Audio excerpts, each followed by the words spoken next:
ഒരുപാട് കുട്ടികളുടെ അതായത് നഴ്സിങ്ങിന് തമിഴ്നാടും കർണാടകയൊക്കെ സെലക്ട് ചെയ്യുന്ന കോളേജുകൾ സെലക്ട് ചെയ്യുന്ന കുട്ടികൾക്ക് ഭയങ്കര ഒരു ഡൗട്ടാണ് ഓൺ ഹോസ്പിറ്റൽ വേണോ വേണ്ടയോ എന്നുള്ള ഡൗട്ട്. ഇപ്പോൾ നമ്മൾ പേഴ്സണലി ഇപ്പോൾ കൗൺസിലിങ്ങിനായിക്കോട്ടെ അഡ്മിഷൻ എടുക്കാൻ വിളിക്കുന്ന കുട്ടികളൊക്കെ ചോദിക്കുന്ന ഒരു ഡൗട്ടാണ്, മാം ഓൺ ഹോസ്പിറ്റൽ ഇല്ലെങ്കിൽ എന്തെങ്കിലും കുഴപ്പമുണ്ടോ?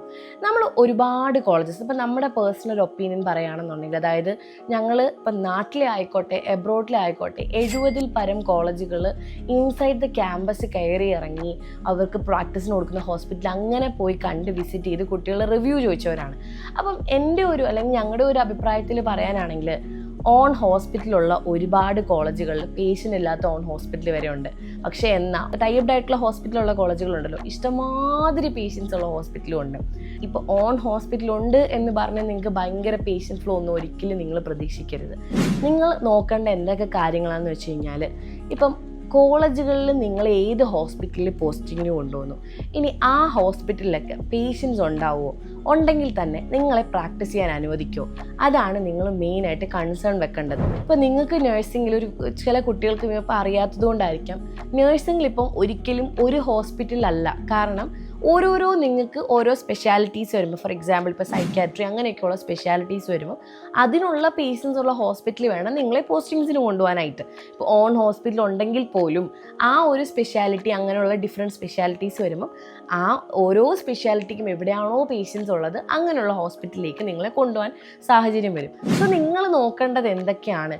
മെയിനായിട്ടും കോളേജിന് അപ്രൂവൽസ് ഉണ്ടോ, നിങ്ങൾ പഠിക്കാൻ പോകുന്നത് ഏതാണോ യൂണിവേഴ്സിറ്റി ആ യൂണിവേഴ്സിറ്റിയുടെ അപ്രൂവൽ ഉണ്ടോ അത് നോക്കുക, INC അപ്രൂവൽ ഉണ്ടോ. പിന്നെ ഇതിലും നിങ്ങൾ വേറെ നോക്കേണ്ടതെന്ന് പറഞ്ഞു കഴിഞ്ഞാൽ ഹോസ്പിറ്റൽ ഫെസിലിറ്റി, ഓൺ ഹോസ്പിറ്റൽ ഉണ്ടോ, ഉണ്ടെങ്കിൽ അവിടെ പേഷ്യൻസ് ഉണ്ടോ. ഇനി ഓൺ ഹോസ്പിറ്റൽ ഇല്ല എന്നുണ്ടോ, ഒരിക്കലും അതിനൊരു പ്രശ്നമല്ല. ഓൺ ഹോസ്പിറ്റൽ ഇല്ലെങ്കിലും അവർ ടൈപ്ഡ് ആയിട്ടിരിക്കുന്ന ഹോസ്പിറ്റലിൽ പേഷ്യൻസ് ഉണ്ടോ, നിങ്ങൾക്ക് പ്രാക്ടീസിന് പേഷ്യൻസിനെ കിട്ടുന്നുണ്ടോ, അതാണ് നിങ്ങൾ നോക്കേണ്ടത്. ഇനി അല്ല നിങ്ങൾക്ക് കുറച്ചും കൂടി ഇപ്പം മെഡിക്കൽ കോളേജ് അഫോർഡ് ചെയ്യാൻ ബഡ്ജറ്റുള്ള കുട്ടികളാണെന്ന് വെച്ചോ, അപ്പം നിങ്ങൾക്ക് കുറച്ചും കൂടി ബഡ്ജറ്റ് ഉണ്ട്, മെഡിക്കൽ കോളേജിൽ പോയി അഡ്മിഷൻ എടുക്കാൻ ബഡ്ജറ്റുള്ള കുട്ടികളാണെങ്കിൽ യെസ്, ബട്ട് അവിടെയും ഒരു കാര്യമുണ്ട്. മെഡിക്കൽ കോളേജുകളിൽ പോലും പേഷ്യൻസ് ഇല്ലാത്ത ഒരുപാട് മെഡിക്കൽ കോളേജുകളുണ്ട്.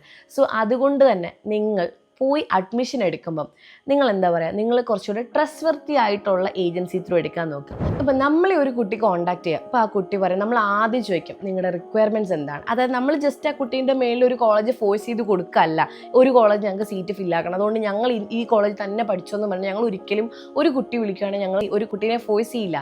ഞങ്ങൾ ആദ്യം ചോദിക്കും ആ കുട്ടിക്ക് എന്താണ് റിക്വയർമെൻറ്റ്, നിങ്ങൾക്ക് എത്രയാണ് ബഡ്ജറ്റ് ഉള്ളത്, നിങ്ങളുടെ റിക്വയർമെൻറ്റ് ഏത് സ്ഥലത്താണ്. ഇപ്പം ഒരു